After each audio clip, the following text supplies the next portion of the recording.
Look, it was a comedian who made a joke in poor taste. Obviously, that joke does not reflect the views of President Trump or our campaign. And I think it is sad that the media will pick up on one joke that was made by a comedian rather than the truths that were shared by the phenomenal list of speakers that we had. My God, people are looking to be offended. They just are looking to be butthurt. John, that hurt.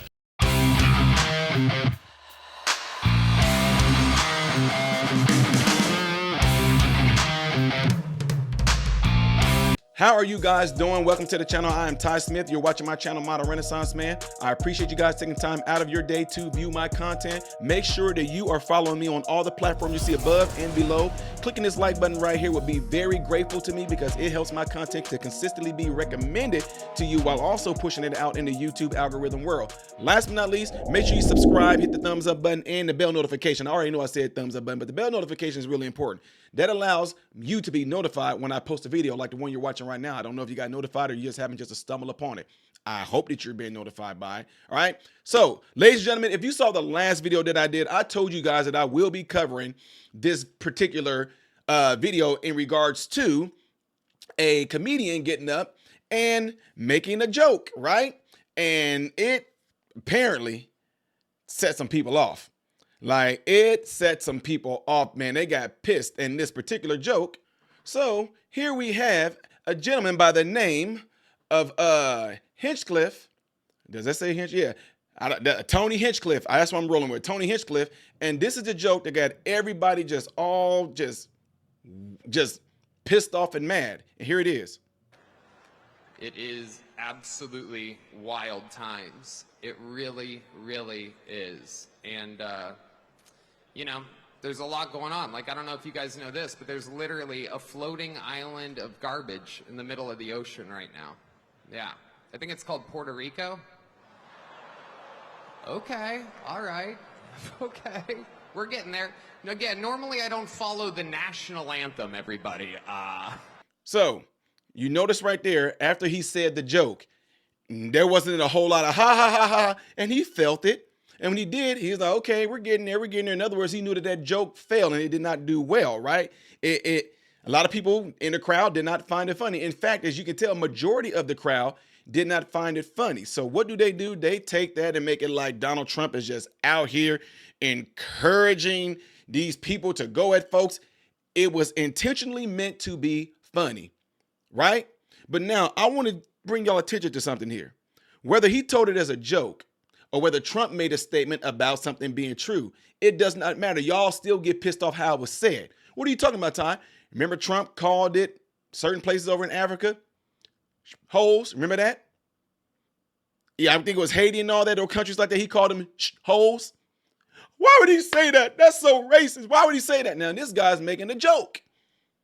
Calling it a floating island, calling it a floating garbage island, whatever. And you see, no matter what, people are still going to be pissed off. But what I want to draw y'all attention to is this.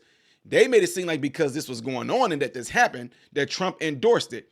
Totally did not endorse it. In fact, I'm sorry, they spoke out and absolutely 100% denounced it. Check it out. Meanwhile, former President Trump taking the stage in Madison Square Garden just hours ago in front of thousands last night, where he slammed Vice President Harris and vowed to bring back the American dream. Next Tuesday, you have to stand up and you have to tell Kamala Harris that you've done a terrible job. We're not going to take it anymore. Kamala, you're fired. We're bringing back the American dream, and we're going to bring it back at the highest level that you've ever seen. We're seeing historic levels of support among our black population, Hispanic population, and our Asian population. So Jews and Muslims and Catholics and evangelicals and Mormons, and they're all joining our cause in large numbers, larger than anyone has ever seen in this country before, larger than they've ever seen in any country. And the Republican Party has really become the party of inclusion. Trump, 2024 National Press Secretary Caroline Leavitt joins us now. Caroline, you were there last night. What was it like backstage? What was it, surrounded by 20,000 people almost as he took the stage? We're a week away. It was amazing. The energy last night was palpable in the room. The spirit, it was happiness and joy. And it was such a diverse group of people in that stadium, packed to the house. There wasn't an empty seat. You had Black Americans, Latino Americans, Jewish Americans, men, women of all ages coming in support of President Trump and unafraid to show it, by the way, even in the streets here of very liberal New York City, which I think there's a chance of getting very red after last night. President Trump's message was optimistic, and I loved what Mrs. Trump said. She said New York is a city of hope and dreams. You have people bustling from office to office to make a living, and those dreams are becoming unattainable because of Democrat policies, and I think President Trump offered a real message of hope to New Yorkers and all Americans, and what an epic way to kick off the last week. It was epic. You know, the world's most famous venue. He always wanted to play it. It was essentially a 3 or 4 or 5 or maybe 12-hour event for a lot of people. But, you know, this morning, the mainstream media has picked up on the comics comments, which were offensive, have been denounced by the campaign and everybody else. What went on with that? Look, it was a comedian who made a joke in poor taste. Obviously, that joke does not reflect the views of President Trump or our campaign. And I think it is sad that the media will pick up on one joke that was made by a comedian rather than the truths that were shared by the phenomenal list of speakers that we had. We had congressmen and women. We had Senator J.D. Vance. We had Dana White, friends of the president. Dan Scavino, my colleague and friend, who shared very intimate moments with President Trump when they were in the hospital in Butler, Pennsylvania, really showing the truth about President Trump and his heart of gold.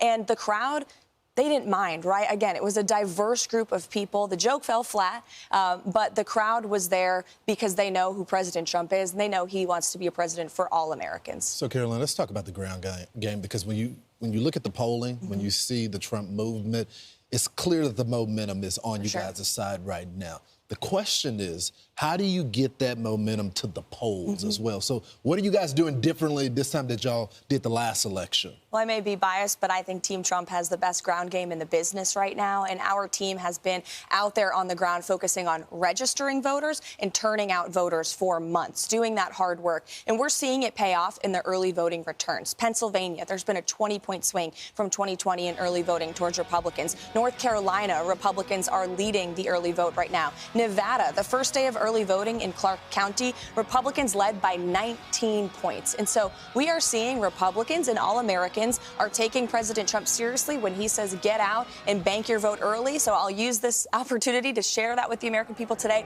Please get out and vote early, and then you have the next week to bring all your friends and family with you to the polls. But the signs we're seeing in early voting coming in are very encouraging. We're not taking a single second for granted. President's going to Georgia today, and he'll be barnstorming the country every day for the next week. Will he play Madden with Tim Walz at any point, like yesterday with AOC? You don't have to answer that. That was too controversial. All right. So yesterday, J.D. Vance does this thing where he sits in a chair and does does 3 Sunday shows. So right away, Jake Tapper thought, let's focus on General Kelly and what General Mattis said about the former president. Watch.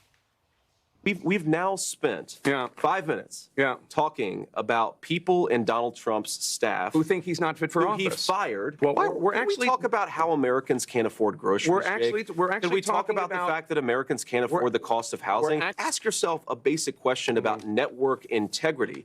You guys talked about the Russia hoax nonstop. The FBI was investigating it. So you took the words of unnamed FBI agents and put them on your network as if they were the gospel truth. You did it again and again, because you guys seem to care more about Donald Trump's past than the future of the American people.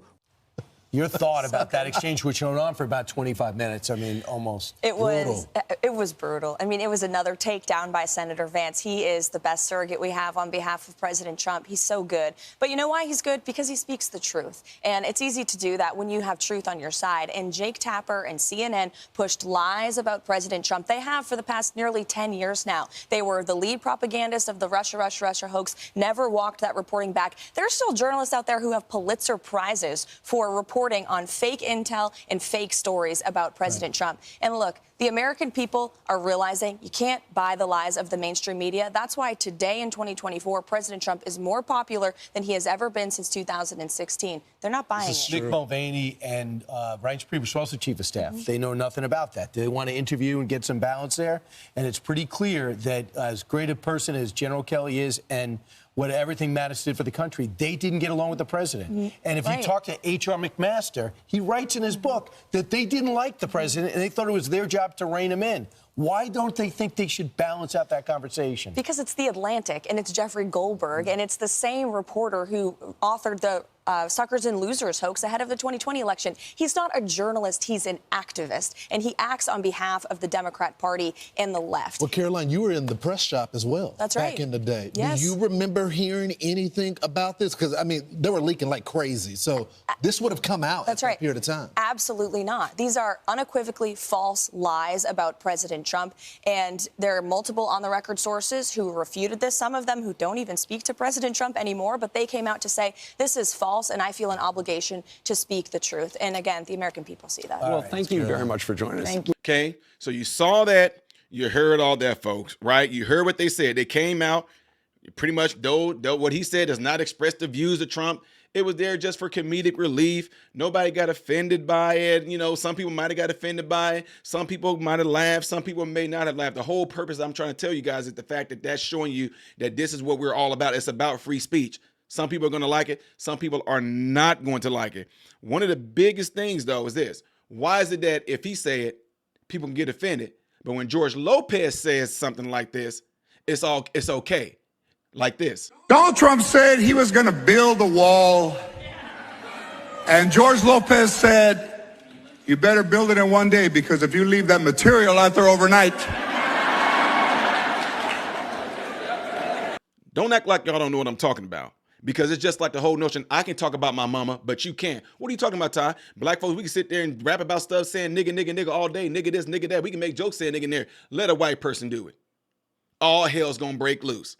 Same exact thing with Sam right here. If you have any idea, I'm just gonna be honest, black folks, I think we got the most freedom of speech out of anybody on this continent right now.